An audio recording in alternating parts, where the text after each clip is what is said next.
Je suis Philippe Buyens, directeur général de Capifrance. Capifrance, c'est le réseau pionnier de mandataires en France qui s'est créé en 2002. Nous avons un positionnement particulier dans ce panorama des réseaux de mandataires puisque premièrement, nous n'avons pas fait du MLM notre moteur principal de développement du réseau.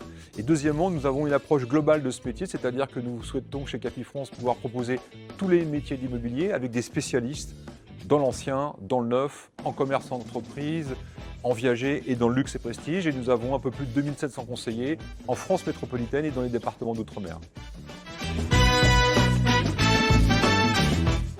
L'année 2025 a été une année évidemment positive pour Capifrance puisque nos résultats 2025 ont été très largement supérieurs à ceux de 2024 puisque nous avons une croissance moyenne d'un peu plus de 22%. Donc on fait à peu près 2 fois la dynamique naturelle du marché. Donc nous en sommes ravis. Et puis aussi sur le marché de l'ancien, mais sur le neuf qui a beaucoup déprécié.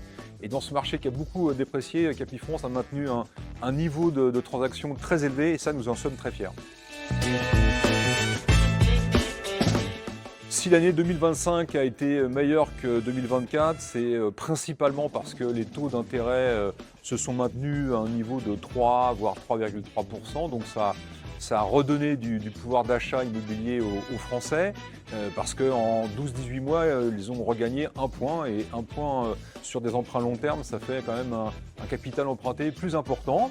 Et puis, nous savons également que de nombreux ménages ont retardé leur achat parce que les conditions n'étaient pas réunies en 2024 et ça s'est débloqué en 2025. Donc ça a participé évidemment au rebond de ce marché avec quand même une ombre au tableau, c'est que les investisseurs immobiliers ont quand même très largement déserté l'immobilier en 2025, faute notamment de dispositifs incitatifs pour optimiser sa fiscalité. Mais bonne nouvelle, on en reparlera un peu plus tard, ce dispositif est arrivé pour 2026.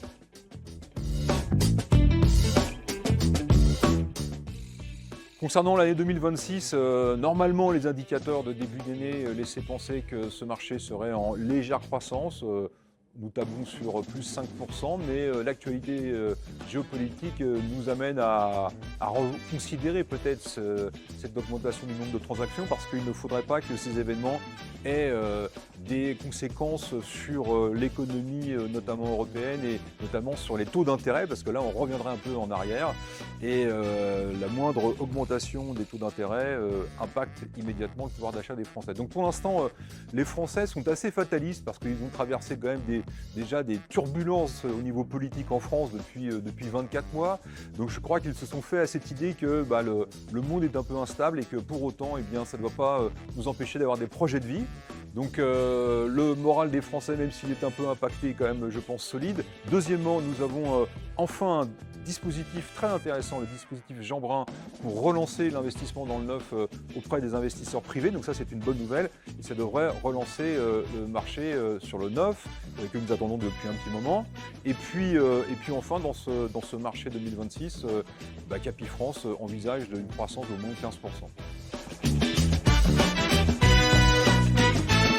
Alors une croissance de 15% en 2026, c'est forcément une combinaison de plusieurs éléments. Premièrement, le marché, on compte sur lui aussi pour nous soutenir, mais on ne compte pas évidemment que sur lui. Et ce n'est pas du tout la feuille de route de Capifrance que de vivre au gré de l'évolution naturelle du marché. Il faut qu'on aille chercher nos propres ressources pour faire plus que le marché. Alors, qu'est-ce que nous allons faire pour 2026 ? Nous continuer de nous développer en taille. Il faut que le maillage du réseau soit encore meilleur parce que l'immobilier, c'est un métier de proximité.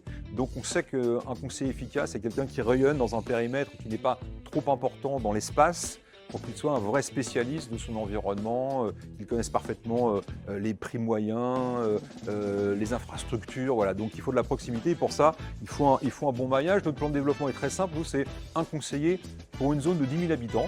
Voilà, donc si vous faites des divisions, vous voyez à peu près le potentiel qu'il y a en France, en tout cas pour Capifrance, parce que ce plan de développement a aussi pour objectif pour nous de garantir à nos conseillers qui s'investissent sérieusement dans ce métier d'atteindre au moins 100 000 € de chiffre d'affaires. Et puis dans ce plan de développement, eh bien, nous avons un axe qui s'est dessiné de plus en plus précisément depuis maintenant 2 ans.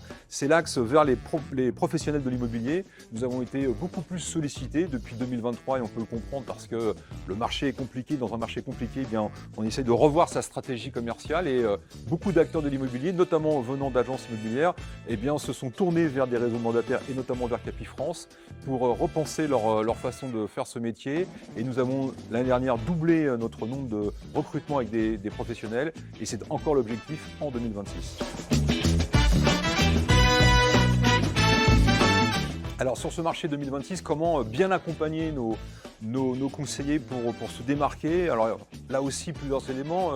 Les premiers classiques, mais les fondamentaux sont toujours importants dans la vie, c'est l'assistance de notre réseau, c'est comment les conseiller au mieux dans les différentes phases de leur métier. Donc on a tout un dispositif très très large d'accompagnement et d'assistance. La formation, pas seulement pour les gens qui découvrent le métier, mais aussi pour celles et ceux qui le pratiquent depuis de nombreuses années.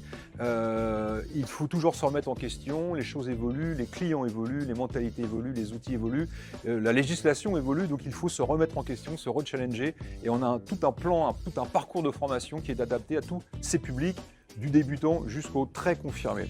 Enfin, il faut réfléchir à des sources de chiffre d'affaires additionnels. Là où certains de mes confrères vont sur le financement, l'assurance, eh bien nous on reste les deux pieds bien ancrés sur notre métier principal qui est la transaction. Dans la transaction, il y a le neuf et l'ancien, mais ça reste du logement. Donc on a doté nos équipes d'un super logiciel pour tout ce qui est administration du neuf. Un logiciel qui n'est pas un logiciel Capifrance, mais qui est le logiciel Otari.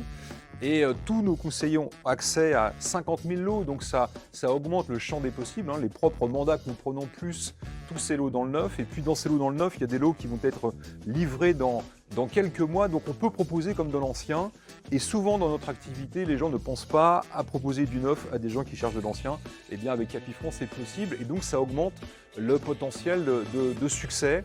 Donc on va continuer de miser sur tous ces outils parce que chez Capifrance, on sait que c'est la maison des carrières immobilières. Donc on va accompagner tous nos conseillers pour qu'ils réussissent, qu'ils soient spécialistes ou généralistes à proposer les meilleures solutions pour leurs clients. Et plus j'apporte de bonnes solutions à mes clients, plus j'ai de grandes chances de faire du chiffre d'affaires. Et puis enfin, il y a évidemment toute la technologie qui accompagne le métier de conseiller immobilier. Et donc ce que nous voulons, c'est que d'abord ces outils soient au service de la simplicité et de l'efficacité. Quand c'est simple, efficace, derrière c'est performant. Et dans notre équipe de la direction technique, leur boussole, eh bien, c'est l'augmentation du chiffre d'affaires. Donc nous sommes tous alignés pour nous démarquer et faire plus fort en 2026 qu'en 2025.